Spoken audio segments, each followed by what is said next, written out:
Human, you can't just marry me. You thought one was enough. My sisters demand their share. We stand in the quiet aftermath of a battle, the air thick with the scent of burning metal and crushed earth. Silence lingers, broken only by the occasional creak of steel and the distant clatter of retreating enemy forces. Aaron Solon stands a solitary figure, sword velour in hand, overlooking the wreckage of an assassination attempt that could have cost the life of someone far more important than just another royal. Selena Riva, the future queen of Valandor, stares back at him with a mixture of disbelief and gratitude. Her eyes sharp and glowing with an inner fire meet Aron's with an intensity that catches him off guard. He wonders in that fleeting moment whether there is more to this encounter than mere chance. That was a rather unorthodox way of saving a life, Aaron, she says, her voice cutting through the tension with its cool edge.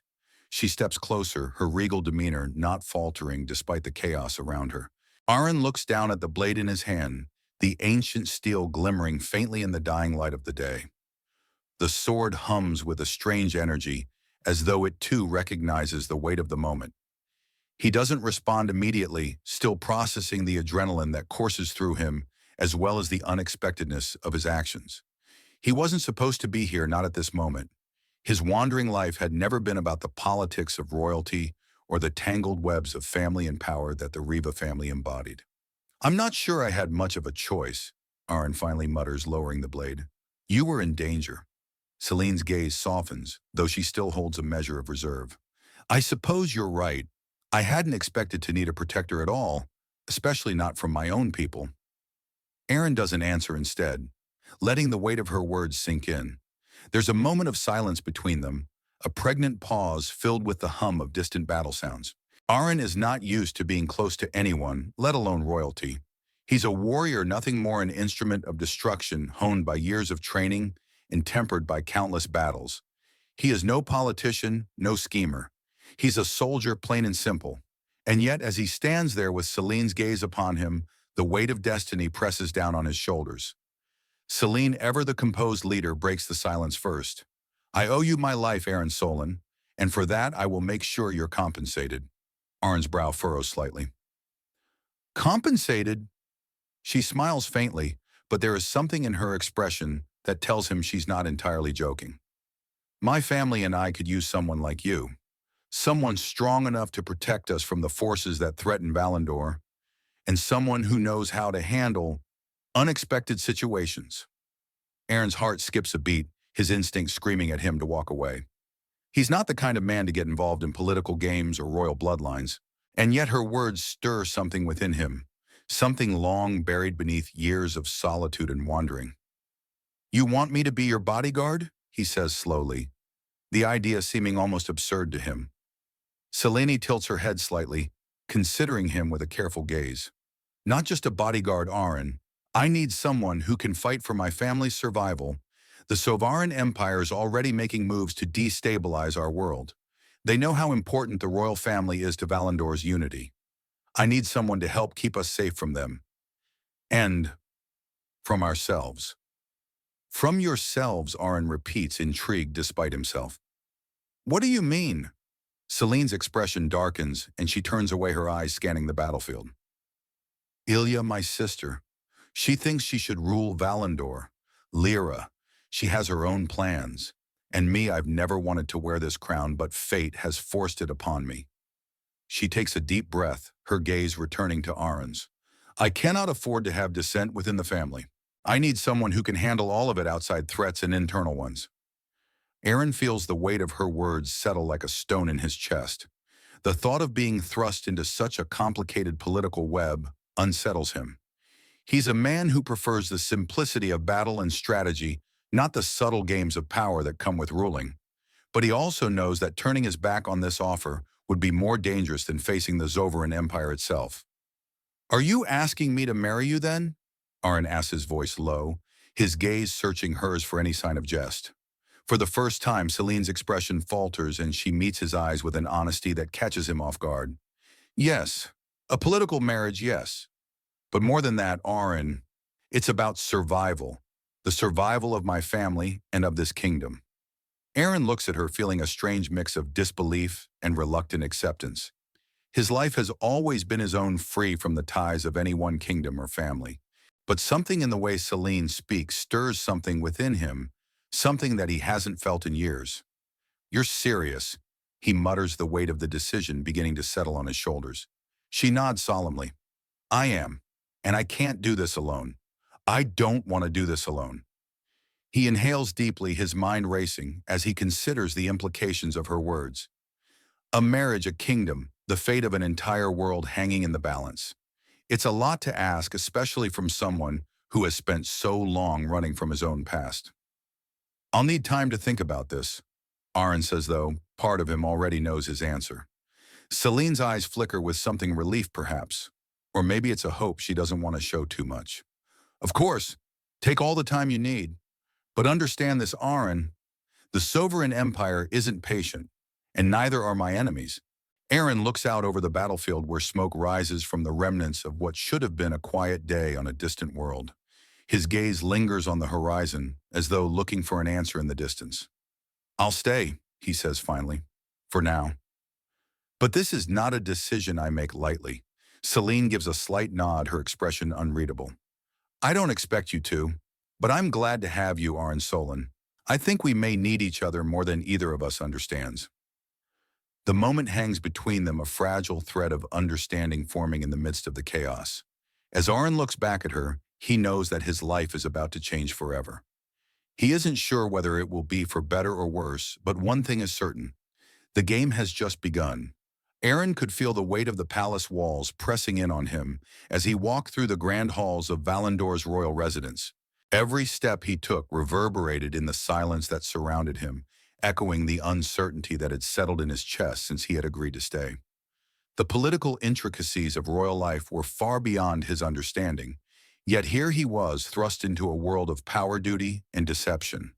It had been 2 days since Celine Riva had proposed the political marriage, and since then Aaron had been struggling to find his footing. He had always been a warrior, a protector, never a pawn in anyone's game. But now, with the future of the royal family and the kingdom itself hanging in the balance, his role has grown far more complicated. He had expected to be shown to a room where he could contemplate in peace, but instead he found himself walking deeper into the heart of the palace, guided by Celine's personal attendants. The halls were lined with tapestries depicting battles from Valandor's past, stories of ancient warriors who had fought and died for the glory of their people. Yet none of those tales felt quite as immediate as the one unfolding before him now. This was no distant conflict. This was real, and he was part of it. At last he was brought to a large chamber where Celine awaited him. She stood by a grand window that looked out over the kingdom's sprawling capital, her face serene, but with an underlying tension that Aaron couldn't ignore. "You wanted to see me?" Aaron's voice was rough, his words not quite matching the formality of the royal setting. Celine turned, her piercing eyes locking onto him. "I did. I need to know where you stand, Aaron." The words hit him harder than he expected. In their short time together, she had been direct and pragmatic, but this was different. There was no pretense, no royal mask. Just a woman burdened with responsibility. "Where do I stand?" Aaron repeated, crossing his arms. "You know where I stand. I'm not here for your politics, Celine. I'm here because I owe you my protection. Nothing more." Celine's gaze softened for a moment, as though she understood the unspoken struggle within him. But that brief moment passed quickly, replaced by the steely resolve that had come to define her. "You're wrong," she said quietly. "This isn't just about protection. This is about survival. The survival of my family, of Valandor itself. And that requires more than just a bodyguard. It requires a partner." Arn's mind raced. He had known that this was coming, but hearing it from her lips made it real. A political marriage, a partnership, and not just any partnership, a marriage that would bind him to a kingdom, a royal family, a people. He had always avoided entanglements, always kept his distance from the politics of the worlds he wandered, and yet here he was, on the cusp of being bound to a royal line in a way he had never anticipated. "Why me, Celine?" he asked, his voice low. "There are plenty of men who could protect you, men who are used to this kind of life. I'm not one of them." Celine's eyes never wavered. "Because you're not like the others. You're a warrior, Aaron, And more than that, you're someone who has lived through his own hell and come out stronger for it. You understand what it means to fight for something that matters. She took a slow step toward him, her eyes filled with an intensity that made his heart skip a beat. I need someone who knows sacrifice. Someone who understands what it means to risk everything for those you love. Arn's heart clenched at her words. He had never thought of himself as a man who understood love, in the traditional sense, not after everything he had been through. His past was filled with loss, betrayal, and regret. The idea of opening himself up to someone again was terrifying, and yet Celine's words resonated with him more than he wanted to admit. He turned away from her, his gaze drifting out toward the courtyard below. I'm not sure I can give you what you want, Celine. A marriage, a political alliance, it's more than I can handle. I don't expect you to do this alone, Celine replied, her voice softening. I'll be here, Aaron. You won't have to face this alone. Her words were a promise, though he couldn't quite decipher whether it was one she truly believed in or one she felt she had to make. Aaron's gaze flickered to the floor for a moment, lost in thought. He had spent years running from responsibility, hiding from the pain of his past, and now here was this woman, this queen in waiting, offering him something he never thought he'd have. I don't know how to do this, he said quietly, his voice barely above a whisper. You'll learn, Celine answered simply. We both will, together. There was a long pause, one in which Aaron felt the weight of her words settling on him like a heavy mantle. He had never been good at trusting others, let alone committing to something as monumental as a political marriage. And yet, despite his reservations, he felt a strange pull toward Celine, a pull that had nothing to do with duty or obligation. All right, he said at last, his voice firm, despite the uncertainty gnawing at him. I'll marry you, for the kingdom, for your family, and for you. A slow but genuine smile spread across Celine's face, though it didn't quite reach her eyes. Thank you, Aaron. I promise you won't regret this. As the words left her lips, Aaron couldn't help but wonder if he was making the right decision. He had always chosen his own path, followed his own rules, but now for the first time in his life, it seemed like his path was intertwined with someone else's. And no matter how much he tried to deny it, the thought of standing by Celine's side fighting for her for Valendor felt inevitable. The marriage would be political, yes. It would be a means to an end. But somewhere buried deep beneath the weight of duty, Aaron couldn't ignore the feeling that something far more personal was taking root. Celine walked to his side, her presence filling the room like an unspoken promise. We'll need to prepare, she said, her tone returning to its usual pragmatic self. The sovereign empire will strike soon, and we need every advantage we can get. Aaron nodded, a grim determination settling in his chest. Then we'll be ready. And with that, the two of them stood side by side, united by a bond neither of them could yet fully understand, but both knew would shape the future of Valendor. Aaron Solon had never been one for the ceremony. Yet as he walked alongside Celine through the grand halls of Valendor's palace, the weight of his new role was inescapable.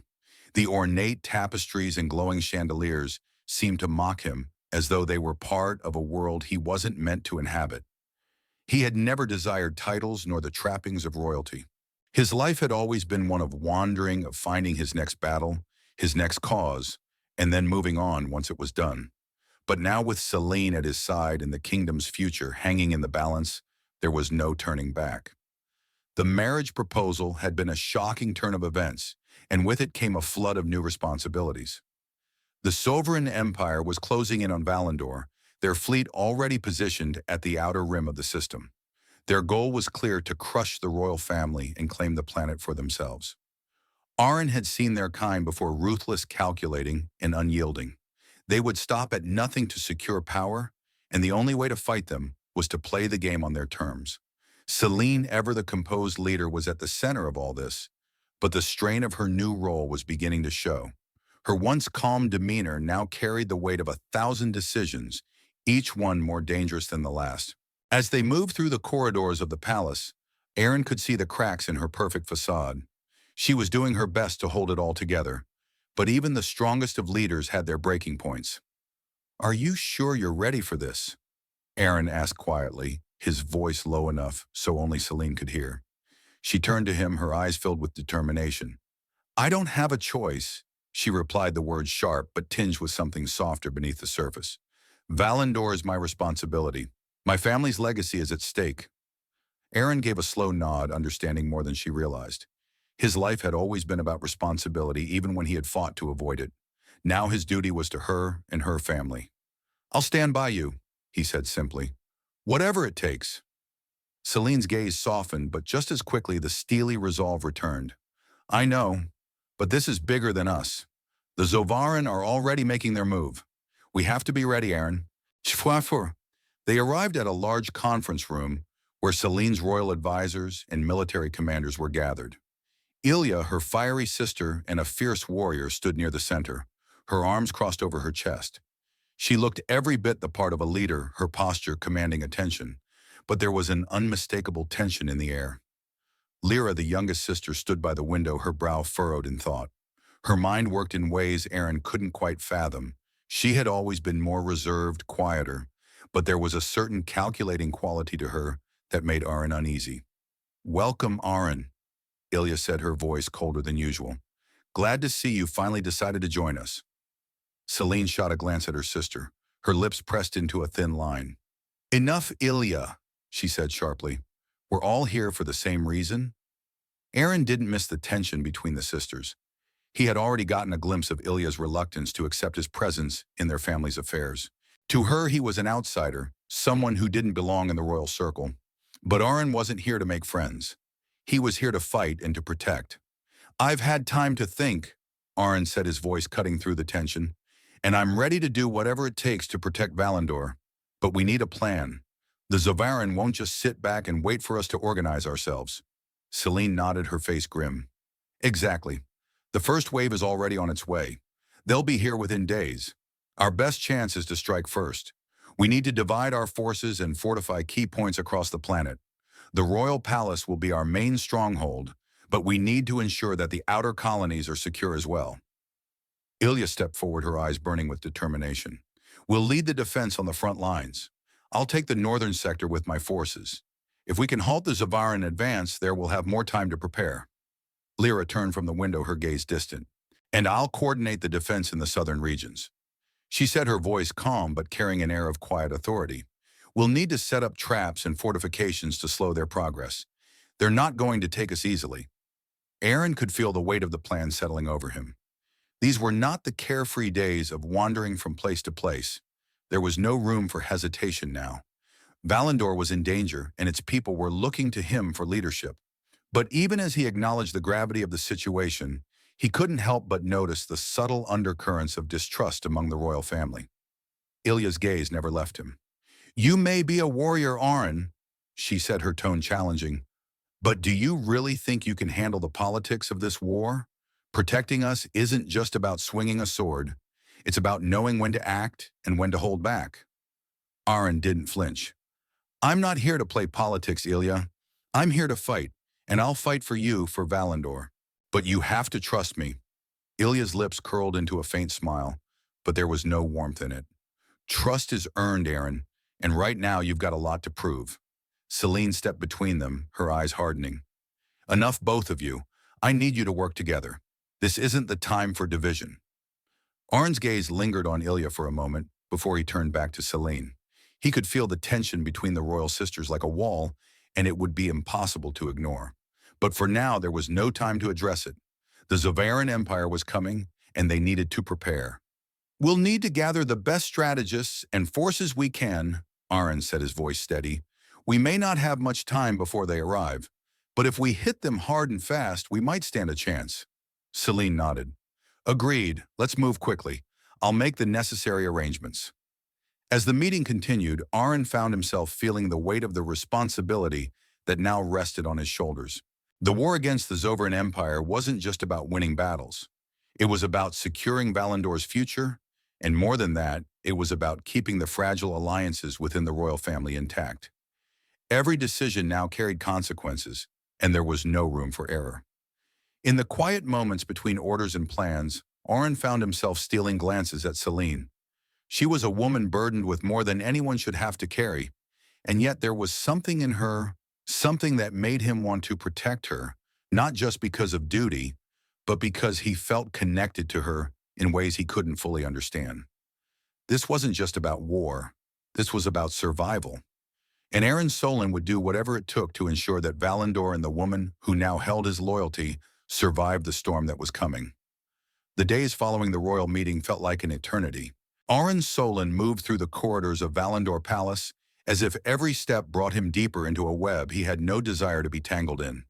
The threat of the sovereign empire was looming larger each day, their forces gathering strength in the outer system. Yet amidst this external pressure, the internal conflicts within the royal family seemed to hold just as much potential for chaos as any military assault. Aaron had never been a man to worry about politics. He had always preferred the simplicity of a blade in his hand and the freedom of wandering wherever his feet took him. But now, with his role as protector woven into the fabric of the royal family's future, it was clear that Valandor's survival depended not just on their ability to fight the sovereign, but also on their ability to reconcile the rifts within their own ranks. His first challenge came in the form of Ilya Selene's older sister, who viewed Aaron with the cool suspicion of someone who saw him as an obstacle rather than an ally. The tensions between them had been palpable since the beginning, and though Ilya never outright dismissed his presence, there was no mistaking the sharpness in her gaze whenever they crossed paths. Aaron was in the palace's war room, looking over a series of tactical maps when Ilya strode in. Her presence was commanding, and despite her evident disdain for him, there was a professionalism to her approach that demanded respect. "I hope you've been keeping up with the plans, Aaron," she said, her tone icy but controlled. She had a directness to her that was both admirable and unnerving. "We can't afford mistakes." Aaron stood from the table, his fingers brushing over the map as he met her gaze. "I've been going over everything. We can't wait for the sovereign to strike first. We need to strike at their supply lines, disrupt their communications. If we can take away their ability to coordinate, we'll have the upper hand." Ilya's eyes narrowed. "We're not just fighting a military force, Aaron. We're fighting an empire that thrives on deception, on manipulating the hearts of those who follow them. It's not as simple as cutting off their supplies." "I know that," Aaron replied, his voice steady. "But you can't win a war without strategy. And right now, strategy is all we have." There was a long pause as Ilya studied him, her gaze never wavering. Finally, she gave a short nod as if acknowledging that despite their differences, he was right. "I still don't trust you," she said, her voice quieter now, though no less intense. "You're not from this world, Aaron. You don't understand how our politics work. I'm here to protect you," Aaron said, his voice low but firm. "That's all that matters." Ilya's expression softened just a fraction, but it was enough for Aaron to notice. "You'll find that trust isn't something you can just give someone, especially not in a situation like this." "I don't need your trust," Aaron said bluntly. "I need your cooperation." Ilya studied him for a moment longer, then sighed, the tension in her shoulders easing slightly. "Fine. But don't forget you're here to serve us, not to lead us. Don't get any ideas about changing that." Before Aaron could respond, the door to the war room opened, and Lira stepped in her presence almost as quiet as a shadow. Her dark eyes scanned the room, taking in both the tactical plans and the lingering tension between her sisters. "Is something wrong?" she asked softly, her voice more measured than either Aaron or Ilya's. Lira had always been the quieter one, preferring to observe from the periphery rather than participate directly in the squabbles of the royal family. Ilya glanced at her sister, her expression unreadable. "Nothing we can't handle." Aaron turned his gaze to Lira. She was the most enigmatic of the three princesses, sharp, intelligent, and calculating in ways that left Aaron unsure of her true intentions. She was the one who had kept her distance, who spoke less, but whose words always carried weight. There was something more to her than just the innocent princess who stood beside her sisters.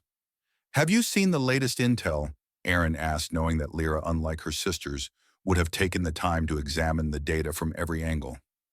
Lira nodded slowly, her gaze flicking to the maps laid out on the table. "The sovereign empire is much closer than we anticipated. They've already infiltrated some of our outer colonies. We'll need to act quickly if we're to prevent them from breaking our lines." Ilya stepped closer to the table. "I've already planned an offensive strategy for the northern sector. We'll take the fight to them, disrupt their formations, and push them back." Lyra's lips pressed into a thin line. "That's too risky. We're playing into their hands by attacking first. The Zovaran thrive on unpredictability.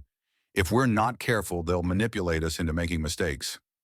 Arin could feel the underlying tension between the sisters deepening. Ilya's aggression contrasted sharply with Lira's more calculating approach. Each of them saw the coming war in different ways, and neither of them trusted the other's strategy. "Then what do you suggest?" Ilya asked, her voice laced with challenge. Lira turned to face her sister, her expression cool. "We need to isolate the Zovarin before they can reach the capital.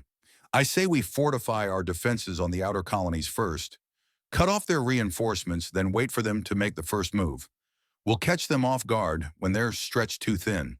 Aaron watched the exchange, carefully sensing the frustration simmering just beneath the surface. Both women had strong convictions, but neither seemed willing to compromise. They were two sides of the same coin, one aggressive and proactive, the other cautious and reactive. "What about you, Aaron?" Ilya asked, her voice tinged with impatience. "Where do you stand in this?" Aaron's gaze shifted between the sisters, and he could feel the weight of their expectations pressing down on him. "I'll fight wherever you need me, but I agree with Lyra's strategy. We can't afford to take unnecessary risks." Ilya glared at him, but Lira gave him a small approving nod. "It's settled then," Lira said. "We'll focus on defense and preparation. The Sovereign won't expect us to wait." As the room fell into a tentative silence, Aaron knew the coming weeks would be anything but easy. The royal family was divided, each sister pulling in a different direction. The political intrigue was just as dangerous as the invading empire itself. But despite the tension between them, Aaron knew one thing for certain. They had to come together or they wouldn't survive. Celine had spoken of survival, and Aaron was starting to see what she meant.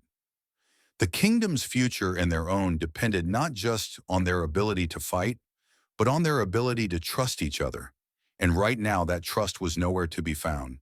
The days blended into each other, and the pressure was mounting. The threat of the Zavaran Empire loomed larger with every passing moment. Aaron Solon, despite his best efforts, found himself feeling the strain of his new role. Every decision now had consequences far beyond the battlefield. The royal family's struggles, the endless internal politics, and the rising tensions within the palace walls seemed to intertwine, becoming as much a threat as the enemy forces themselves. But even as Aaron wrestled with his place in the royal family's conflict, one thing remained constant: Valora, the ancient sword that had accompanied him through every battle. It was more than just a weapon.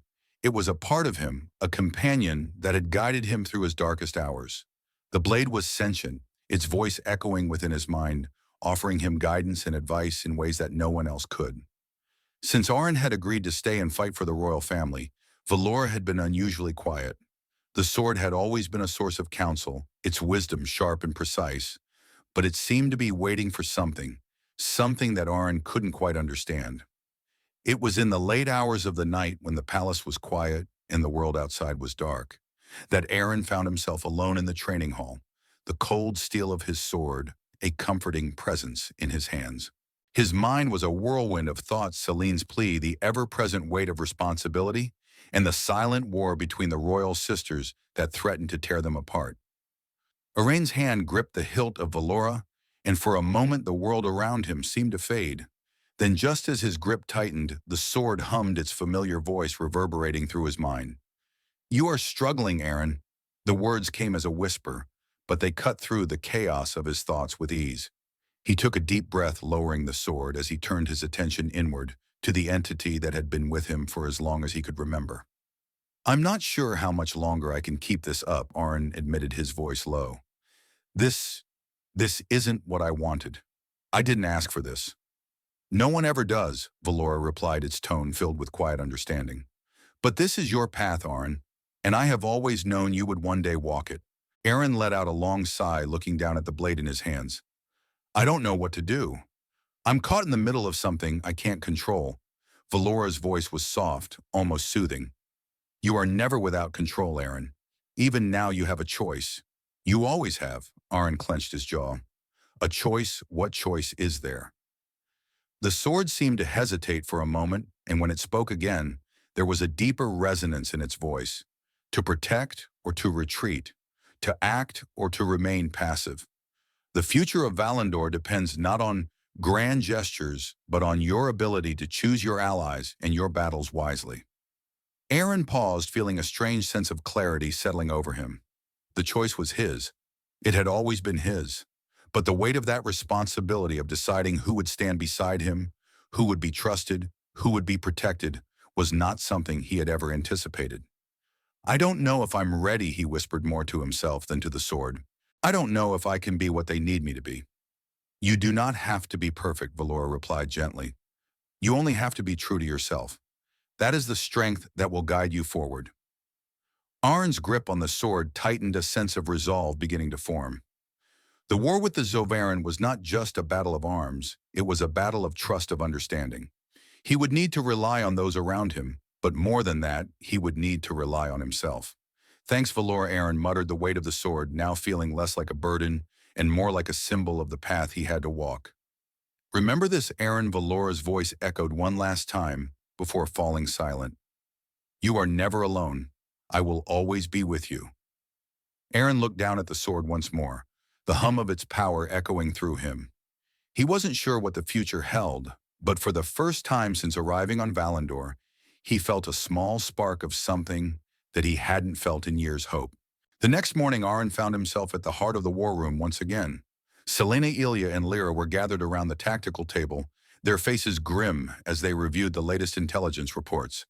We've received word that the Sovereign are advancing faster than we anticipated, Celine said, her voice tight with the strain of leadership. Their main fleet is closing in, and they've already begun to fortify the northern sectors. We don't have much time. Aaron stepped forward, his presence commanding attention as he surveyed the maps. We can't wait for them to strike first. We need to make a move now, hit their supply lines before they can get any deeper into our territory. Ilya glanced up at him, her eyes sharp. And you think we can do that with the forces we have? We're spread thin as it is. We'll have to be strategic, Aaron said, his mind racing. Divide our forces and target their weakest points. If we disrupt their communications, we can force them into a reactive position. They'll have to shift their focus, and that gives us a chance to break through. Lira, who had been silent up until that point, spoke with quiet precision. We'll need to cut off their reinforcements, but we also need to ensure our own forces aren't vulnerable. We can't afford to spread ourselves too thin. Celine nodded, her gaze shifting to Arn. You're right. We need to act fast. We'll put the plan into motion immediately. Aaron turned to leave, but Celine stopped him with a hand on his arm. Aaron, are you sure about this? You've been through a lot already. He turned to face her, and for the first time since their alliance had been formed, he allowed himself to look at her with something other than the detached resolve of a soldier. I'm sure, he said simply. This is what I signed up for. Celine smiled faintly, her eyes reflecting something akin to relief. Then let's make sure we don't fail. As Aaron walked out of the room, he felt a strange sense of peace. The stakes were higher than ever, but for the first time in a long while, he wasn't alone. Valandor's future. Celine's future depended on them all, and if they were going to win, they would need to trust each other, even when the world seemed to be falling apart around them. Arn's path was set. There was no going back now. Aaron had learned in the short time since his decision to stay with the royal family that politics was as dangerous as any battlefield. Each day brought new complexities, and with them, new battles to fight, not against the sovereign empire, but within the palace walls. The royal family was not united, not by any means. If anything, it seemed to be splintering with every passing day. Ilya, the eldest of the princesses, was perhaps the greatest source of this internal tension. Fierce and driven, she was a woman who commanded respect, both on the battlefield and in the halls of power. But her desire for control, for leadership, seemed to eclipse everything else. The kingdom's survival was paramount, and yet Ilya's ambition to lead Valandor herself often clouded her judgment and her view of Aaron's involvement in their plans. The palace, though magnificent, felt small when Aaron walked its halls, as if the walls were closing in on him. The royal family's infighting was a constant undercurrent, one that he couldn't ignore even if he wanted to. He was now part of their world, for better or worse, and it seemed that the only thing holding them together was their shared goal of defending Valandor from the Zovaran. But what would happen after the war? Would they remain united, or would the cracks in their alliances deepen into irreparable rifts? Aaron walked into the war room one late afternoon, his brow furrowed as he considered the situation. Selene, Ilya, and Lira were already gathered around the table, their faces grim. The tension in the room was palpable, as it always was when they discussed their next steps against the Zovereign. "I've been thinking," Ilya began, her voice hard and uncompromising. "We need to stop waiting around for the Zovereign to make the first move. We have the advantage right now. Our forces are stronger. We should strike them now while they're still consolidating their power." Celine looked up at her sister, her eyes narrowing. "Ilya, that's too risky. If we strike too early, we risk losing our position entirely. The Sovereign will react. We need to remain strategic." Ilya's lips curled into a thin smile, but there was no humor in it. Strategic or passive? "We've been reactive for too long. I'm tired of waiting for things to happen. We have the strength to push them back, and I intend to use it." Arn could feel the tension rising between the two sisters.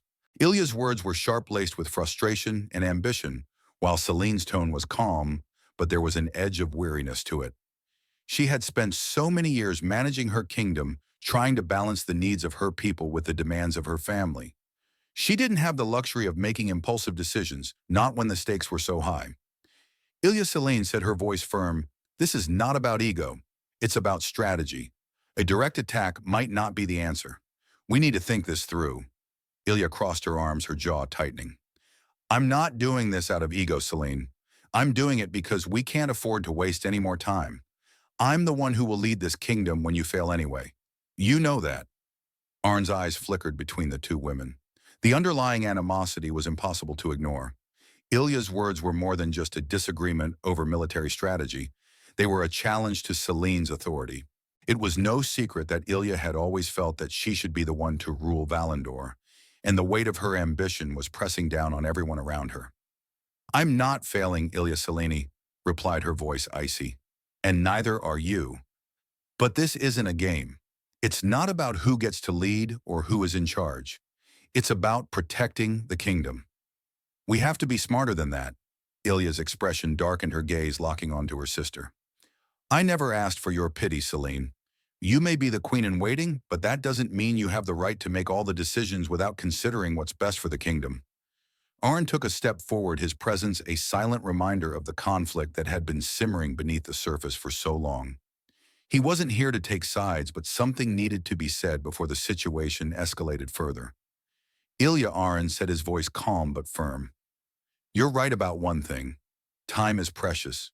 But that doesn't mean rushing into a decision that could cost us everything." Ilya's gaze flicked to him, her expression cold. "You think you can tell me what to do now? You're not even from Valandor. You're just a mercenary who's been thrust into a position he doesn't belong in."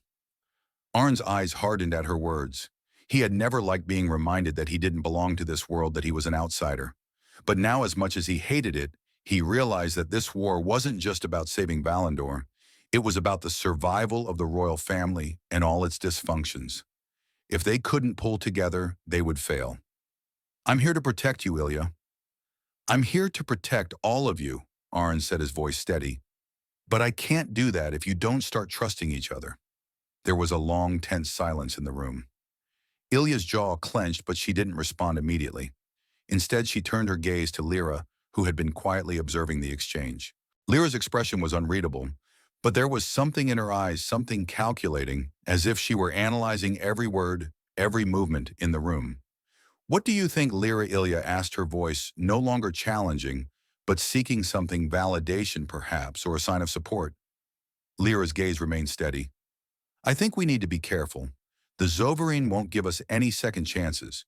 We have to consider every option, and we need to act together."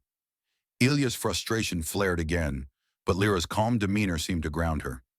It was clear to Aaron that Lira wasn't about to take sides in this argument, not when it was this personal. "Do you have a plan then?" Lira, Ilya asked, her voice tight. Lira nodded slowly. "We wait. We fortify our defenses and disrupt their supply lines. We force the Zovarin into a defensive position, then we strike when the time is right." Aaron could sense the tension easing, though it was far from over. Ilya's ambitions weren't going to vanish overnight, and Celine's leadership was still being challenged at every turn. But for the moment, they had a plan. They had a direction, even if it wasn't the one that Ilya wanted. "All right," Celine said, her voice weary but resolute. "We'll follow Lira's plan, but we'll need everyone working together if we're going to pull this off."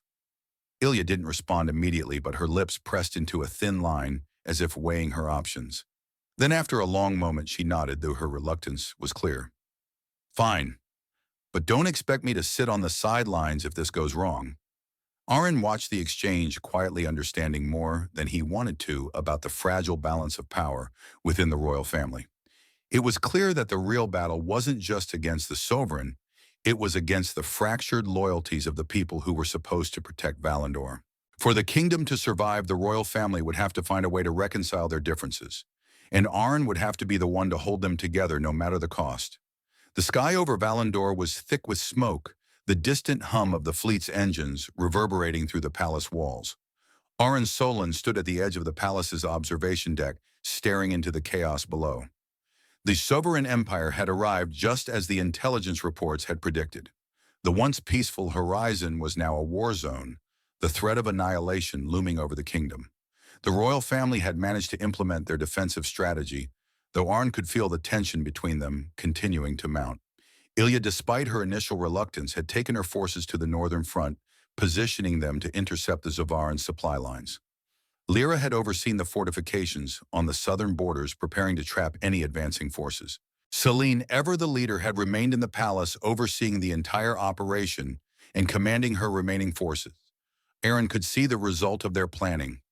In the distance, the Zovaran had begun their assault in earnest, their ships descending toward Valandor's surface like an unstoppable storm. Their dark ships blotted out the stars, and their forces spread out like a tidal wave. The time for strategy had passed. Now it was time for action. But as Arryn watched the unfolding battle, he couldn't shake the nagging feeling that something wasn't right. He had trained for moments like this, but even a seasoned warrior couldn't predict every move his enemy would make. The Zovaran were relentless, and their tactical prowess was unlike anything he had ever faced. A quiet voice interrupted his thoughts. "Are you ready for this?" Selene's voice was calm, though there was an underlying note of concern. Arryn turned, finding her standing a few steps behind him, her gaze fixed on the battlefield below. She looked every bit the queen she was destined to become, strong, composed, yet with a trace of the weight of her responsibilities visible in her eyes. "Ready as I'll ever be," Arryn replied, his voice steady. He gave her a glance, his mind shifting between the roles he was being forced into. "This is it, Selene. We don't get a second chance at this." Selene nodded, her expression softening, but only for a moment. "I know," she said quietly. "I never wanted this, Arryn. I never wanted the responsibility. But now I have to be the one to make sure we don't lose everything." Arryn's eyes softened. He could see the vulnerability beneath her hard exterior, the burden she carried even when no one was looking. In that moment, a strange sense of unity washed over him. Whatever the outcome of this battle, he wasn't alone in this. She wasn't alone either. "We'll get through this," Arryn said, his tone quiet but certain. "Together." Selene smiled faintly, her eyes flickering with gratitude. "I hope you're right." Suddenly, the sound of a distant explosion rattled the air, followed by the faint whine of enemy engines breaking through the atmosphere. The sovereign fleet had made their move. A line of fire streaked across the sky, marking the beginning of a brutal assault on Valandor's surface. It was time. Arryn turned, his gaze fixed on the gathering forces below. "It's starting." Selene took a deep breath, steeling herself for what was to come. "Then let's make sure they regret it." The battlefield was chaotic. Valandor's defenses, though impressive, were being tested to their limits. Zovaran warships rained fire on the planet's surface, their weapons capable of tearing through even the most heavily fortified positions. But Valandor wasn't going down without a fight. The forces of the royal family, though divided and fractured, stood together in a desperate attempt to hold the line. Arryn was in the thick of it, his sword Valora gleaming as he fought through the waves of Zovaran soldiers. The battlefield had become a blur of motion, cannon fire, energy blasts, the clash of steel against armor. He was at the forefront, leading a small contingent of elite soldiers in a push to disrupt the enemy's advance. The sounds of war filled the air, drowning out everything else as he focused on the battle at hand. His mind was sharp, his movements fluid, every strike with Valora precise and devastating. He had become one with the weapon, its ancient power coursing through him, guiding his every move. Each swing sent a Zovaran soldier flying, their armor crumpling under the weight of his blows. But even as he fought with everything he had, The overwhelming tide of the enemy was starting to take its toll. The Zovaran were relentless. Their numbers seemed endless, and no matter how many they struck down, more seemed to take their place. Arn's breath came in ragged gasps, his muscles aching from the constant combat. But he couldn't stop. Not now. Not when the future of Valandor was at stake. In the distance, he saw a flash of movement, a group of Zovaran soldiers breaking through Valandor's defenses, pushing forward with the kind of ruthless precision that only the Empire could muster. Arian's eyes narrowed. He couldn't let them reach the palace. "Fall back," he shouted to his squad, his voice hoarse but commanding. "We're going to cut them off before they get any closer." Without waiting for a response, Arn charged forward, his sword raised high. Valora's power thrummed in his hand as he cut through the advancing Zovaran like a whirlwind. His soldiers followed him, pushing forward with determination. They had to hold the line. If they couldn't, Selene and the rest of the royal family would be in danger. Meanwhile, Selene was at the heart of the action, overseeing the defense from the palace's command center. Ilya and Lira had each taken their respective fronts, leading their own forces with a level of skill that was undeniable.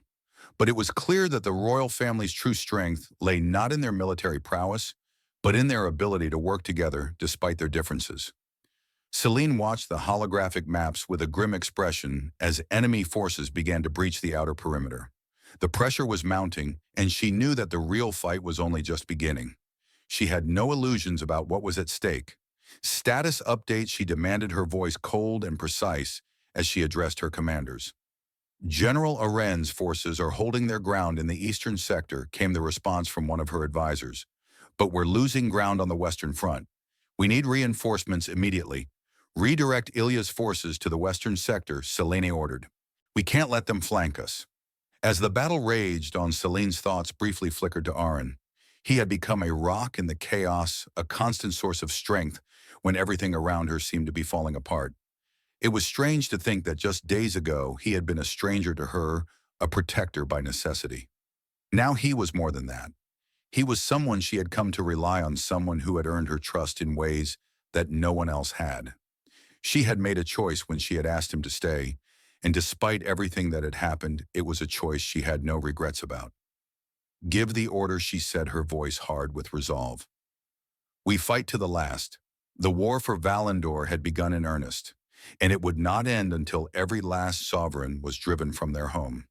The battle raged on across Valandor, its flames casting an eerie glow over the once peaceful kingdom. Aron Solin's body ached from the countless hours spent at the front lines.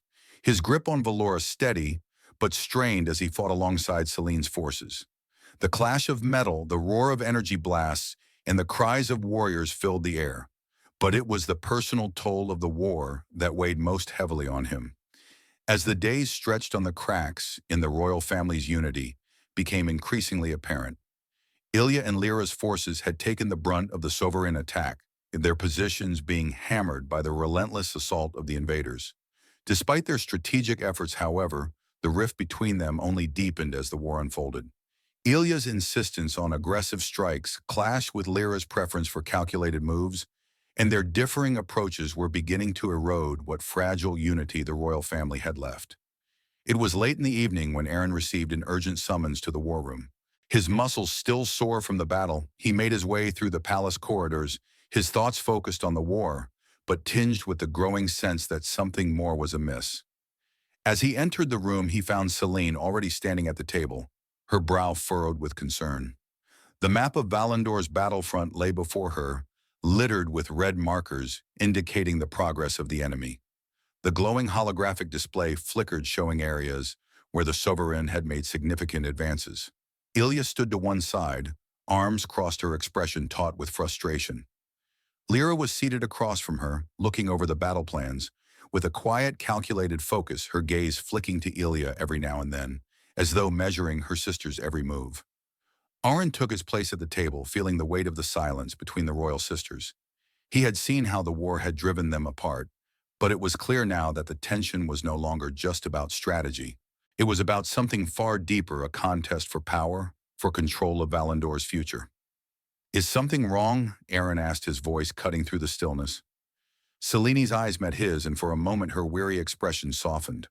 "We've lost ground in the southern and western sectors," she explained, her voice strained. Ilya's forces are taking heavy losses and we need to reassess our strategy. Ilya turned toward her sister, her lips curling into a thin smile, though there was no warmth in it. You should have listened to me sooner, Celine, she said, her voice laced with bitterness. We needed to hit them hard and fast, and now we're paying the price for your hesitation. Celine's jaw tightened. I made the right call, Ilya. A rash attack would have cost us everything. Oren watched the exchange with growing unease. The rift between the sisters was widening, and it was becoming clear that their differing visions for the future of Valandor were impossible to reconcile. The battle against the Zovaran was no longer just about military strategy. It was about something far more personal. Lyra's voice broke the silence, calm and composed as always. Arguing about past decisions isn't going to change anything now. We need to focus on what's ahead, not what's behind us. But even Lyra's measured tone couldn't cut through the rising tension in the room. Ilya's gaze flicked toward her younger sister, a spark of frustration in her eyes. You always take Celine's side, don't you? Ilya's voice was quiet, but the accusation was clear. You've never once questioned her decisions, even when they're wrong. Lyra's expression remained neutral, but the slightest flicker of hurt crossed her face. I'm not taking sides, Ilya, she said evenly. I'm looking at the bigger picture. If we're going to survive, we need to work together. Ilya's anger flared, and she slammed her fist down onto the table, causing the holographic display to flicker. I'm the one who has been on the front lines, who has bled for this kingdom. I'm the one who knows what needs to be done. Enough, Celine's voice rang out, cutting through the rising chaos. We've all sacrificed, Ilya, and I know you believe you know what's best, but this isn't just your fight. The room fell silent at Celine's words, and for a moment, the only sound was the soft hum of the battle outside. Ilya's chest heaved with anger, but she remained silent. She was no longer just the warrior princess, the fierce protector of Valandor. She had become something else, an individual so consumed by her ambition that she couldn't see beyond her own desire for control. Aaron felt the weight of the moment settle on his shoulders. This was no longer just about defeating the Zovarin. It was about saving the royal family from tearing itself apart. He had always been a warrior, but he realized now that his true battle was not just against the Zovaran Empire. It was to hold the royal family together, to help them realize that their strength lay not in division, but in unity. We can't afford to let this divide us, Aaron said, his voice firm. The Zovarin won't wait for us to resolve our differences. If we don't act together, we'll lose everything. There was a long pause as the sisters exchanged glances, the tension still hanging heavily in the air. Ilya opened her mouth to say something, but Celine raised a hand, silencing her. Not now, Celine said quietly, her gaze sweeping over the map. We need to focus. This isn't about who's right or wrong. It's about winning this war. Aaron nodded, his eyes meeting hers. Exactly. The Sovereign won't care about our personal struggles. They'll take advantage of every crack in our defenses. And we're too close to losing everything to let that happen. For a moment there was quiet. Then Ilya finally spoke, her voice low and taut. Fine, but don't think this is over. I'll do my part for the kingdom, but I don't need anyone's approval. Lyra's eyes narrowed, but she said nothing. Celine sighed, her shoulders slumping slightly. I don't want your approval, Ilya. I want your help. We need each other now more than ever. And with that, the tension, though still thick, seemed to ease just a little. The royal family wasn't whole. It wasn't perfect. But they were still united by one thing, the survival of Valandor. As Aaron stood there watching the three royal sisters silently come to terms with the fractured unity between them, he realized that the war was far from over. The battle against the Zovaran Empire might be won, but the true war, one of trust, loyalty, and understanding, was just beginning. For now the kingdom held its breath, and the future of Valandor hung precariously in the balance. The royal family had to come together, or they would fall apart. And Aaron, though weary, would stand at their side, fighting not just for the survival of the kingdom, but for the family that would decide its fate. The nights on Valandor had become longer, and with them the weight of responsibility grew heavier. Aaron Solon could feel the oppressive atmosphere in the palace as the war continued to stretch on the Zovaran Empire, pressing ever closer. He had done his part on the battlefield, fighting alongside the royal forces, but it was becoming increasingly clear that the real fight was not just against the invaders, it was within the royal family itself. Ilya's fire and ambition, though useful on the battlefield, were threatening to consume her. Her desire for leadership, the hunger for control, made her dangerous not just to the sovereign, but to the fragile unity of the family that still held Valandor together. Lira, the quiet strategist, had stayed mostly in the background working her magic behind the scenes, but Arin had come to realize that she was playing a much deeper game than anyone had anticipated. Lira had always been the least visible of the three sisters. While Ilya and Selene commanded attention, Lira moved quietly, observing, planning, and calculating. She had a way of seeing beyond the obvious, of understanding the intricacies of power and diplomacy that had eluded Arin at first. There was a sharpness to her, a clarity that came with a sense of vision, one that could see the world not just as it was, but as it could be. But as Arin walked through the palace corridors late one evening, he felt an unfamiliar unease settle over him. The war was far from over, but there was something in the air that told him that the true turning point was fast approaching. He had been summoned to a private meeting with Lira, a request that seemed strange considering how much she preferred to operate behind closed doors. When he arrived at her chambers, the soft glow of candlelight illuminated the room, casting long shadows across the walls. Lira stood by the window, gazing out over the battlefield below, her expression unreadable. "Come in, Arin," she said quietly without turning around. "We need to talk." Arin stepped inside his boots, silent on the marble floor. There was an air of tension between them, one that had always existed, but had never been so palpable as it was now. Lira was not a woman who spoke often about her emotions, but in this moment Arin sensed something was different. Something had changed.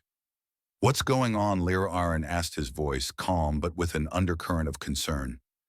"I know things are tense, but this feels different." Lira turned to face him, her dark eyes piercing through the dim light. "The war is reaching its tipping point," she said, her voice steady but tinged with something deeper, something more serious than he had ever heard from her before. "And I fear that we are running out of time." Arin narrowed his eyes. "What are you saying?" Lira sighed, a rare expression of vulnerability crossing her face. "We need to act. The Sovarin are not just here to conquer, they are here to destabilize. They want more than just Valandor. They want to erase the entire royal bloodline. The longer we wait, the more our position weakens. I've seen it through all the calculations, all the intel. If we don't make a decisive move now, we'll lose everything." Arin was silent for a long moment, absorbing her words. He knew the stakes were high, but the way Lira spoke made it clear that this wasn't just about tactics. It was about survival. The survival of the royal family and perhaps the very soul of Valandor itself. "So what do you propose?" Arin asked, his voice lower, now the gravity of the situation sinking in. "A full assault?" Lira shook her head, her eyes narrowing as she looked at him. "No. That would play into their hands. The Zovarin are counting on us to make impulsive decisions, to act in haste. They want us divided, distracted. What we need is a plan, something unexpected, something they won't see coming." "And that's where you come in," Arin said, his gaze sharp. Lira nodded slowly. "Yes, I've been working on a plan, one that will force the Sovereign into a vulnerable position. But to do that, I'll need your help. I need you to trust me, Arin." Arin could see the determination in her eyes. Lira was not the type of person to ask for help lightly. Her cool, calculating demeanor was usually enough to get her through any situation without needing to rely on anyone else. But now her vulnerability had opened a door he had never expected.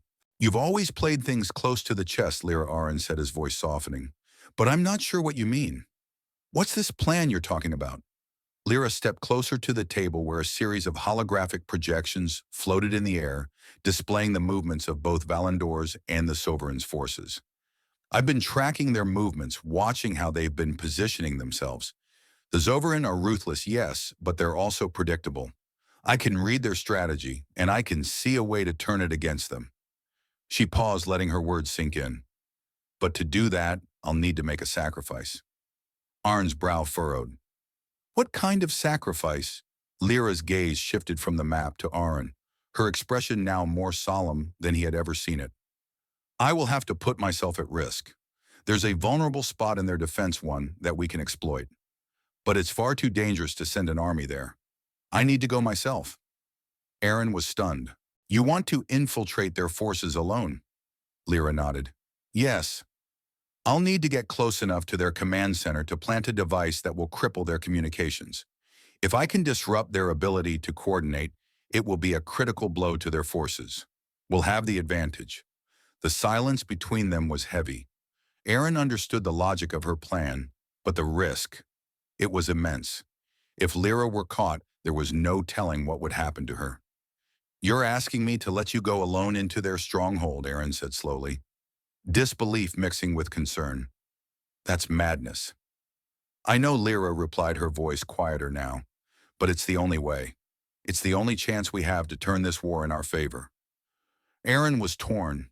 He understood what she was saying, but the idea of losing Lira, of sending her into such danger, knowing the risks, felt like something he couldn't accept. "You're the last thing this kingdom has left, Lira." Aaron said, his voice thick with emotion. "I can't just send you to your death." Lyra's expression softened, though there was still a steeliness in her eyes. "If we fail, Aaron Valandor will fall. But if we succeed, if I can do this, we can win. And I'll be able to live with that." She moved closer to him, her presence calm yet urgent. "But I need your help. I can't do this without you." Aaron stood in silence, torn between his protective instincts and the reality of the war they were fighting. He had always been a fighter, but he had never faced a choice like this. To lose Lira now after everything they had been through felt like the ultimate betrayal. But he knew she was right. "I'll help you," Aaron said, his voice resolute. "I'll help you get through this." Lira gave him a slight smile, a brief flicker of relief in her eyes. "Thank you, Aaron. I knew I could count on you." The weight of their unspoken bond hung between them, and in that moment Aaron realized just how much was at stake, not just for Valandor, but for the people who had become his family. This war was no longer just a fight for survival. It was a fight for the future, a future that hinged on their ability to sacrifice and trust each other. With a final glance at the holographic map, Lira turned and moved toward the door, her determination unwavering. The path ahead was treacherous, but Aaron would be at her side, ready to face whatever came next. For Valandor. For them all. The days following Lyra's plan to infiltrate the Zoveran stronghold were filled with tension both on and off the battlefield. Aaron found himself caught between his role as protector and his growing undeniable connection to Selene. The war had pushed them all to the edge, but in the chaos of battle, something deeper was taking root, a bond that neither of them had anticipated. Aaron had always been a man of action. He didn't have time for romance or distractions. His life had been about survival, not feelings. But the more time he spent with Selene, the more he began to see her as more than just a queen-in-waiting or a woman under siege. There was strength in her that he couldn't ignore, a quiet power that demanded respect. But what surprised him most was the vulnerability that lingered just beneath the surface, a vulnerability that no one else seemed to see. Selene had been a constant presence in his thoughts since their first encounter, her sharp eyes, the way she held herself with such authority, yet with such grace. And despite his reluctance, despite his desire to remain distant, he found himself drawn to her in a way that he couldn't explain. The two of them had spent hours poring over battle plans, coordinating their forces, and making decisions that would determine the fate of their kingdom. But in those quiet moments when the weight of the world seemed to pause, their eyes would meet across the war room table. There was an unspoken understanding between them, something that went beyond words. A connection forged not through politics, but through something deeper, something that neither of them could deny. One evening, after another grueling day of war councils and preparations, Aaron found himself alone in the palace gardens. The sky was dark, the stars barely visible through the smoke-filled air, but the quietness of the night offered him some semblance of peace. He had spent most of the day reviewing the latest intel on the Zoveran's movements, and the pressure was starting to weigh heavily on him. But what weighed more heavily was the tension that had been building between him and Selene. He hadn't realized how much he needed to clear his mind until he felt the soft crunch of footsteps on the gravel behind him. He turned, and there she was. Selene, her figure bathed in the faint light from the palace windows. Her expression was somber, but her presence had a calming effect on him, as it always did. "I didn't expect to find you out here," she said, her voice quiet but steady. Aaron stood tall, his gaze lingering on her for a moment longer than he intended. "I need some air," he replied. "The war, it never stops, does it?" Celine smiled faintly, but there was something in her eyes, something that told him she was feeling the same weight of the situation. No, it doesn't. But sometimes a moment of quiet is all we can hope for. There was a pause between them, the night air thick with the unspoken thoughts that hung between them.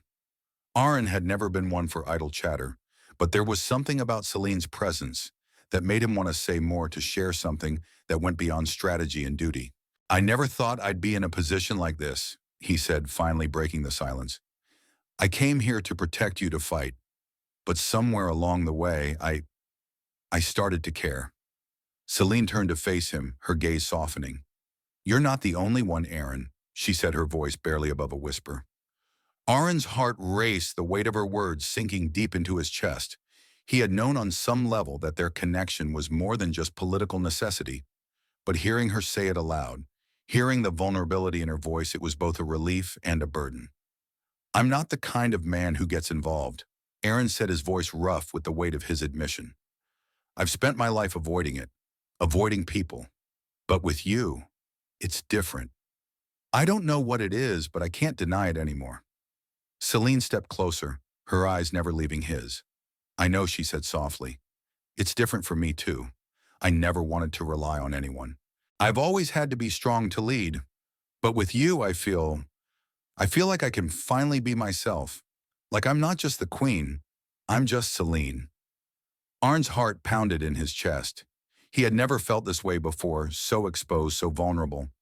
And yet, standing there with her, he couldn't help but want to pull her closer, to protect her.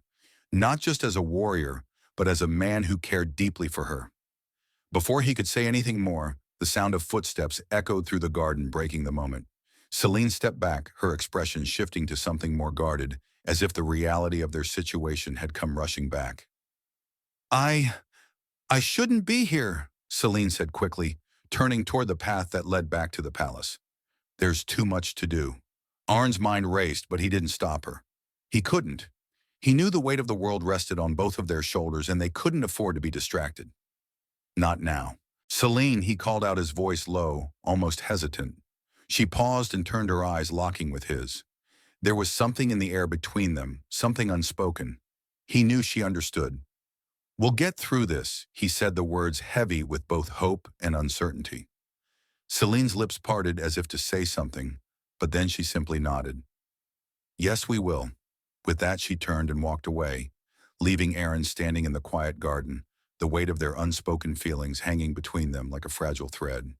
He watched her go, the pang of longing in his chest sharper than it had ever been. The war was far from over, and there were countless battles still to be fought. But in that moment, Aaron Solon knew one thing for certain: the battle within himself was just as important as the one on the battlefield. The next few days were filled with tension as the Zoveran Empire's forces drew nearer. Despite their best efforts, Valandor's defenses were being tested in ways they hadn't anticipated. The royal family was still divided, but Aren's role in the conflict had only grown more critical. He had become not just a protector, but a symbol of the hope that still burned within the heart of the kingdom. As the battle raged on, Aaron could feel his emotions pulling him in directions he had never expected. His relationship with Celine was no longer just about duty. It was personal, and it was growing stronger with each passing day. But with the Zoveran Empire at their doorstep, there was no time to indulge in feelings. The war was at its most critical, and every decision they made would have lasting consequences. For now, Aaron had to stay focused on the task at hand, protecting Valandor and the woman who had become far more to him than just a queen. Aaron Solon had always been a man of action, a warrior whose life had been defined by battles fought and won. He had lived through pain, betrayal, and loss, carrying the weight of his past with him like a shadow that never quite left. The more time he spent in Valandor fighting alongside the royal family and watching them struggle to keep their kingdom intact, the more he began to realize that he was fighting not only for their survival, but for his own redemption. The pressure was mounting. The war had reached its breaking point, with the Zoveran Empire pushing forward at an alarming pace. The royal family's internal strife had not abated. If anything, it had deepened. Ilya's thirst for power had become more apparent with each passing day, while Lira, though quiet, remained just as calculating as ever, always a step ahead, always watching. And Celine, the woman who had once seemed distant and untouchable, now held his thoughts captive in ways he hadn't anticipated. Arn's life had been one of solitude. He had chosen it that way, had embraced it knowing that relationships only brought pain. But here in the heart of the royal palace, with the weight of Valandor's fate resting on his shoulders, he found himself questioning everything he had ever believed about himself. He had come to Valandor to protect the royal family, to fight for a cause that at first seemed simple and straightforward. But as the days passed, as the war escalated, and the family's dynamics became more complicated, Aaron realized that he had been pulled into something far larger than himself. He was no longer just a wanderer, a soldier on the run from his past. He was a man who had a place in this world whether he wanted it or not. But the past had a way of catching up with him, and one night it did. It was late when Aaron found himself alone in the training hall, his sword Valora resting in his hands as he practiced the fluid motions that had once come so naturally to him.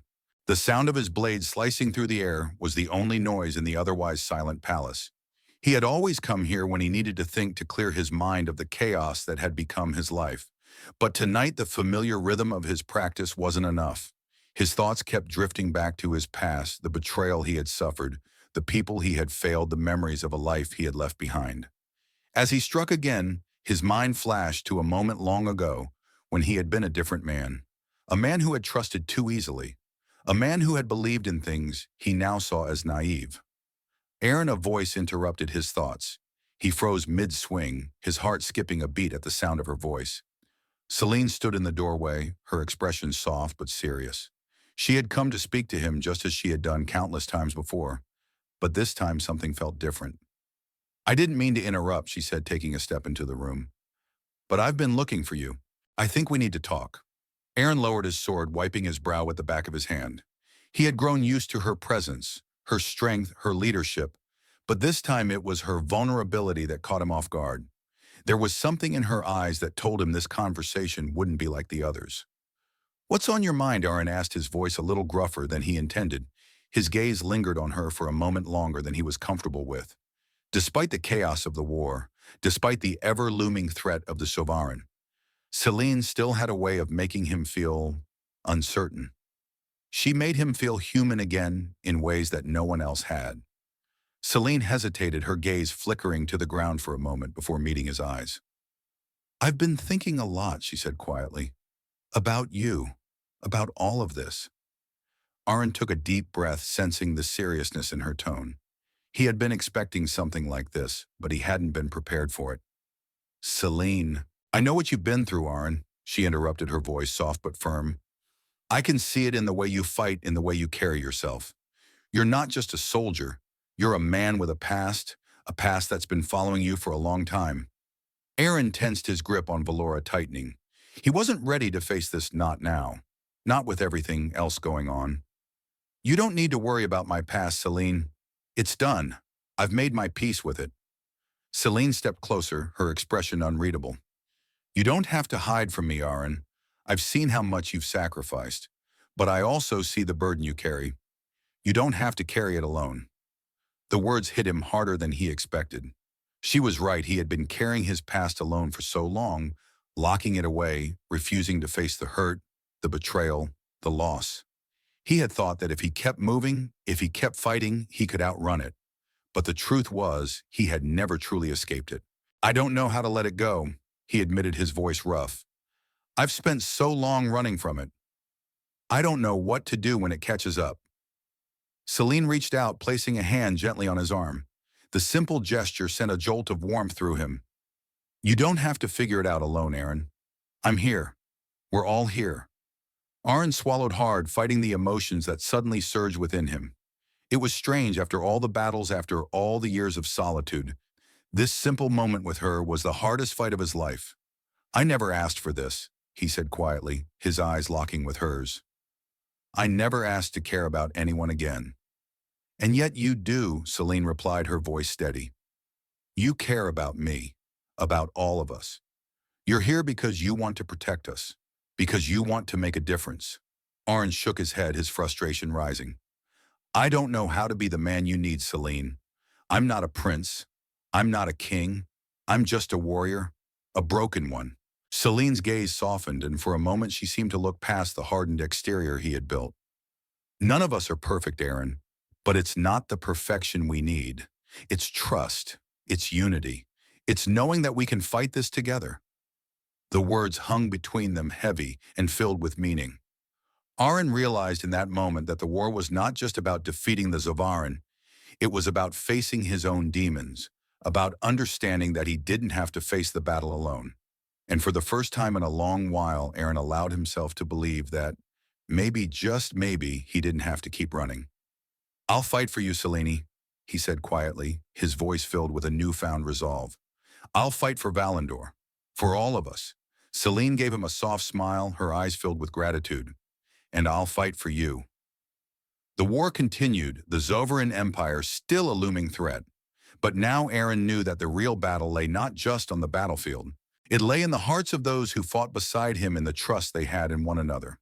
For the first time in years, Aron Solon had found something worth fighting for, not just victory, but the people he had come to care about.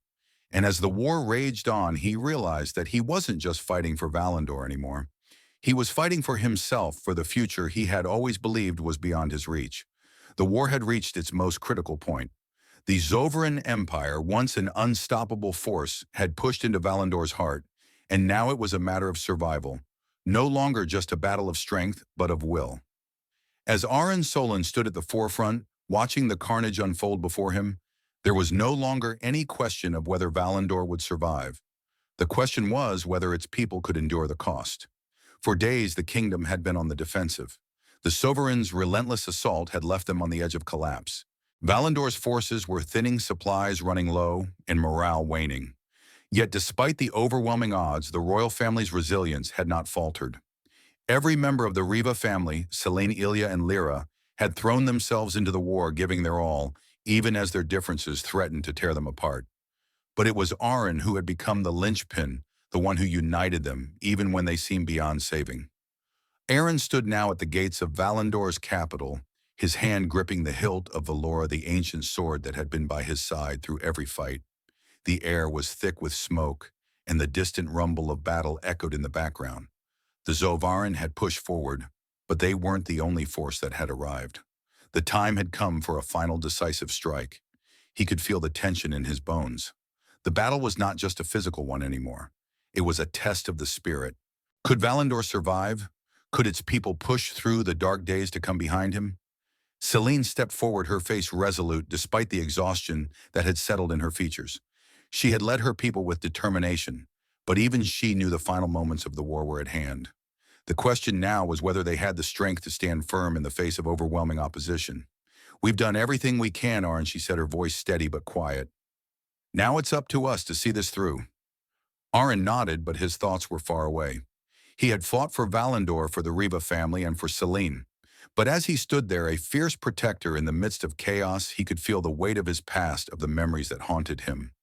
Those old fears of losing, of failing, of being betrayed, had never truly left him. And now, standing at the edge of a new war, he had to confront them. This was more than just a fight for the kingdom. It was a fight for his own redemption. "I've always known the cost of battle," he said softly. "But the cost of what we protect, that's what truly matters." Selene turned to him, her gaze unflinching. "I know. And we will protect it, Aron. We will protect each other." The bond between them had grown over the course of the war, forged in the fires of battle, and tempered by the trust they had built. Despite the pressure, despite the countless lives lost, and the pain that lingered in their hearts, they had become more than just allies.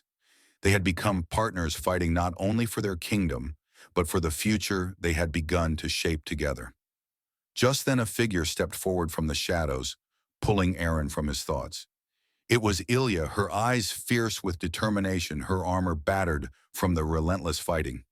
She had led her forces on the northern front, holding the Zovaran back at great cost. Now she was here standing side by side with her sisters and Aron. "The Zovaran are closing in," Ilya said without preamble. "We have to make our move now, or we'll be overrun." Aron nodded, his gaze sweeping across the battlefield. It was now or never. They had no time to waste. They would either break the Zovaran's momentum, or Valandor would fall. "You're right," he said, his voice firm. "We'll hit them where it hurts. We'll strike their command center. If we can cripple their leadership, their forces will collapse." Selene looked at Ilya. then at Lira, who had joined them with a quiet resolve in her eyes. It was clear that the royal family had put aside their differences for this final push. They were united, and for the first time, Arryn felt as though the fragile unity between them could hold. They had no more time for internal conflict. They had only the war in front of them and each other. The plan is simple. Arryn continued, his eyes locking with each of them. We split their forces and strike fast. We'll hit their main base, disable their communication systems, and cut off their reinforcements. If we can do that, the rest of their forces will be isolated. It's the only way we stand a chance. Ilya and Lira both nodded in agreement. It wasn't perfect, but it was their best shot. Selene stepped forward, her eyes gleaming with the same strength that had carried them through this war. Then let's do it. We fight as one for Valandor. Arryn gave a final nod, gripping Valora tightly. For Valandor. The night was alive with the sounds of war as Arryn and the royal family led their forces into the heart of the Zovarin's command. The battle was brutal, fierce, and relentless. Arryn's sword cut through the enemy ranks with precision, the power of Valora guiding him in every strike. The Zovarin were formidable, but they had underestimated the resolve of Valandor's people. Arryn fought beside Selene, Ilya, and Lira, each of them playing their part in the battle. Ilya was a warrior at the front, leading her soldiers with unmatched skill. Lyra's strategy and foresight guided their movements, directing their forces with a level of calculated brilliance that made all the difference. And Selene was a queen in every sense of the word.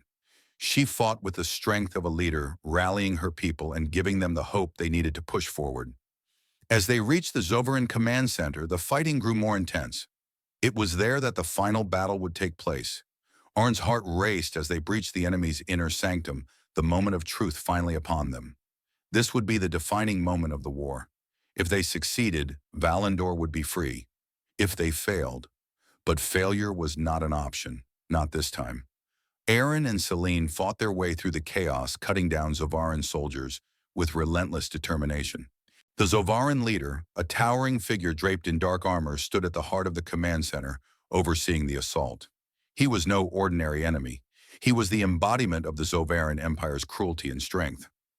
"You will not defeat us," the Zovarin leader shouted as Arryn closed in on him. Valora raised. "You don't know, Valandor."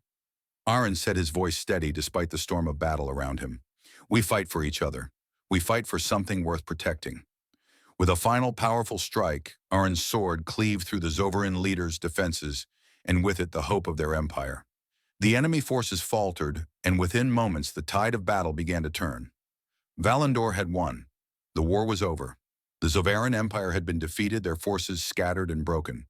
The royal family stood together in the aftermath, their kingdom saved by the sacrifices they had made.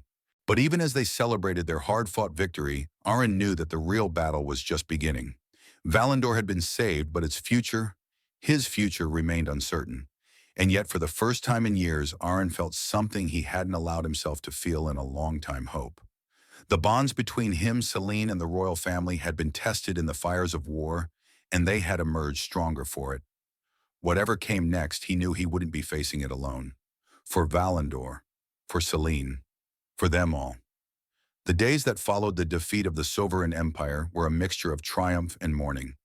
Valandor had survived, but not without cost. The once vibrant kingdom, now scarred by war, had seen the loss of many brave soldiers, the sacrifice of civilians, and the toll it had taken on the royal family itself. Yet amidst the rubble of war, there was a new sense of unity. The royal sisters, Selene, Ilya, and Lira, had stood together, their bonds strengthened by the trials they had faced. And at their side had been Arryn Solon, whose loyalty and strength had proven invaluable in the kingdom's darkest hour.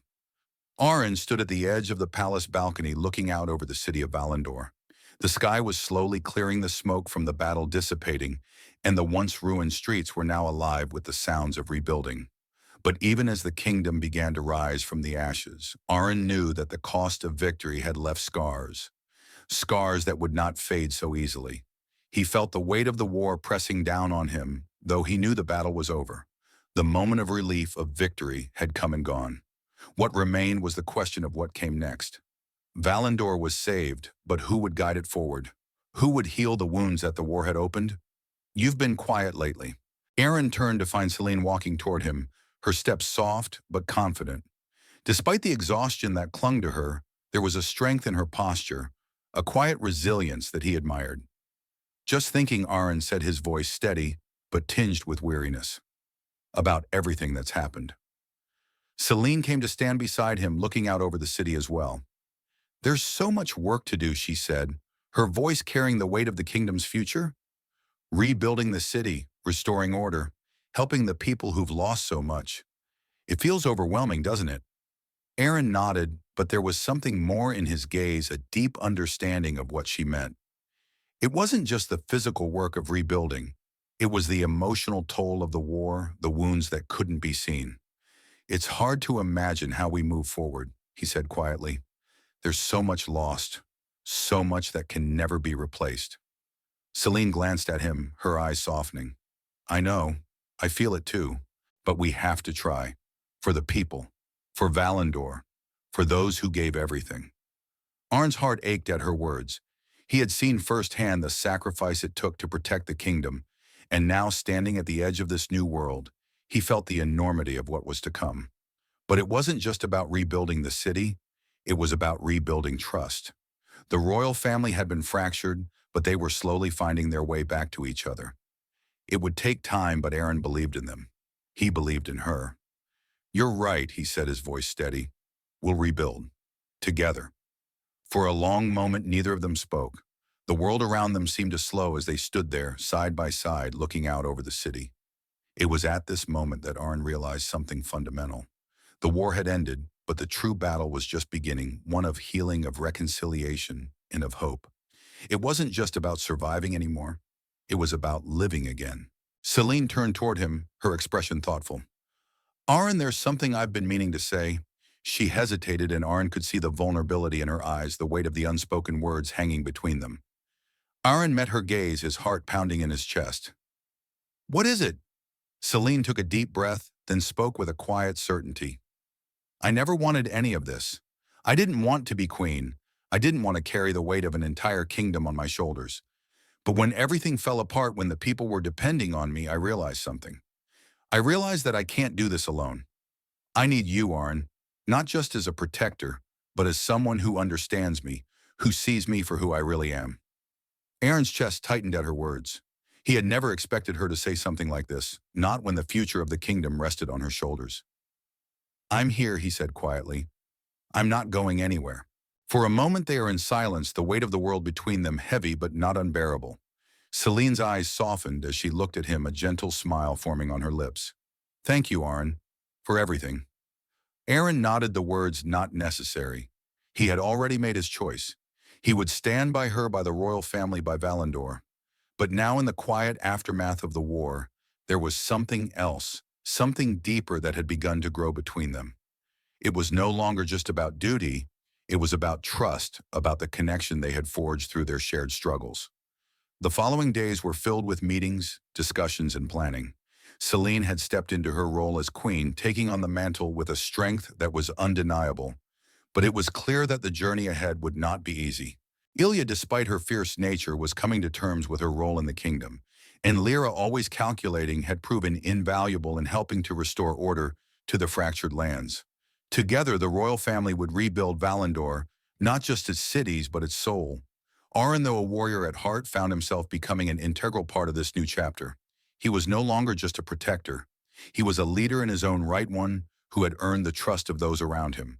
And though his past would always be a part of him, he knew he had found a place in this world, a place among the people of Valendor, and a place beside Celine. But even as the kingdom began to heal, Aaron couldn't shake the sense that something was still missing. He had fought for Valendor, for the royal family, but now with the war behind him, there was a part of him that longed for something more, something that he hadn't allowed himself to think about until now. One evening, after another long day of planning, Aaron found himself standing at the palace gates, watching the last rays of sunlight fade over the horizon. The sounds of the city were distant, now replaced by the quiet hum of the palace. Celine approached him, her footsteps soft against the stone. Aaron, she said, her voice tentative. He turned to face her, his heart quickening at the sight of her. Celine. There was a long pause, and for a moment neither of them spoke. The weight of everything they had been through the war, the sacrifices, the uncertainty of the future, hung in the air. Finally, Celine spoke, her voice barely above a whisper. We've both lost so much, Aaron, but I don't want to lose what we found. Arn's heart skipped a beat. He stepped closer to her, feeling the gravity of her words. You won't. Celine's gaze met his, and for a moment the world outside seemed to fade. There was no more war, no more enemies. There were only the two of them standing at the edge of a new beginning. And in that moment, Aaron knew that whatever came next, they would face it together. The future of Valandor had not yet been written, but it was clear that the royal family, united and stronger than ever, would lead the kingdom into a new era. And for the first time in years, Aaron Solon felt that he had found his place not as a wandering warrior, but as part of something far greater. For the first time, he allowed himself to hope for a future, for love, and for a kingdom that would thrive once again. The days after the final battle felt like a dream. The city of Valandor, though scarred by the war, was slowly rebuilding itself, its people eager to start fresh, to heal, to find hope after the devastation. The air was filled with a sense of cautious optimism, as if the very earth beneath them had breathed a sigh of relief, grateful for the end of one era and the beginning of another. For Aaron Solon, it was the first time in his life that he allowed himself to look forward rather than backward. The warrior who had once wandered from planet to planet, never staying in one place long enough to form bonds, had found something he hadn't realized: he was missing a home. Not a physical home, but a home in the hearts of the people he had come to protect, and most importantly, in the heart of the woman who had changed everything for him. Celine Riva stood at the heart of Valandor now, not just as the queen, but as the symbol of its future. She was no longer the distant, burdened leader she had been when Aaron first met her.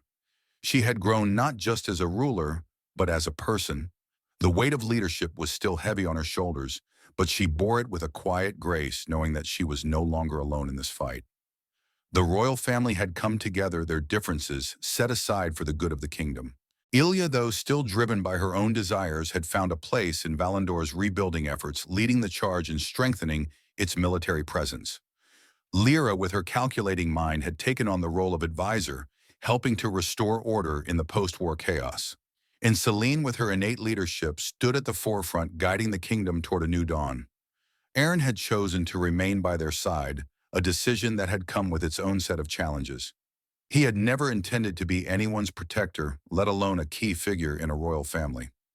But now, as he walked through the halls of Valandor's grand palace, it felt like his purpose had been realigned. He had found not only a family, but a future one that wasn't defined by bloodlines or titles, but by something more profound: loyalty, trust, and love. It was a cool evening when Aaron found himself in the palace gardens once again, standing at the same spot where he had shared a quiet moment with Celine all those weeks ago. The air smelled of freshly bloomed flowers, a stark contrast to the burnt ashes that had clung to the city just days earlier.